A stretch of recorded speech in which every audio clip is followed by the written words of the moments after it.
আসসালামু আলাইকুম রহমতুল্লাহ। মিয়া রহমান সেগ্রো থেকে মোহাম্মদ মাসুম পাঠান বলছি। আজ 10 জুন 2026। এখন অলমোস্ট মাগরিবের আগে বিকাল 5টার মতো বাজে, 5:30। আমরা আজকে চলে এসেছি শেরপুর জেলার 10 আনি বাজারে, পাইকারি বাজার। এখানে প্রান্তিক কৃষকরা তাদের জমির ফসলগুলো একদম ফ্রেশ সবজি নিয়ে এসে এখানে পাইকারি বিক্রি করে। এখান থেকে বিভিন্ন ঢাকার, চট্টগ্রামের, গাজীপুরের বিভিন্ন পার্টিরা এসে এখান থেকে রিজনেবল প্রাইসে ফ্রেশ সবজিগুলো কিনে ঢাকা এবং বাংলাদেশের বিভিন্ন প্রান্তে নিয়ে যায়।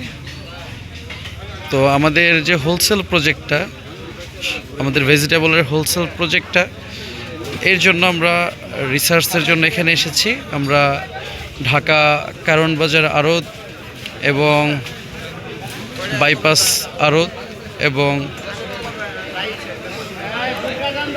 আবদুল্লাপুর কামারপাড়া আড়ত, এরকম বিভিন্ন আড়তে আমরা রিসার্চ করছি। সেই পরিপ্রেক্ষিতে গতকাল আমরা ময়মনসিংহ জেলার ফুলপুর থানার আমুয়াকান্দা বড় যে কাঁচা বাজার, সেখানেও আমরা রিসার্চ করেছিলাম, বাজার অ্যানালাইসিস করেছিলাম। সেই পরিপ্রেক্ষিতে আজ আমরা চলে এসেছি শেরপুর জেলার 10 আনি বাজারে। এখানে একদম গাড়িতে করে করে সব সবজিগুলো, ফ্রেশ সবজি এখানে নিয়ে আসে। যেখানে যেখানে দেখা যাচ্ছে সব জায়গায় সবজি।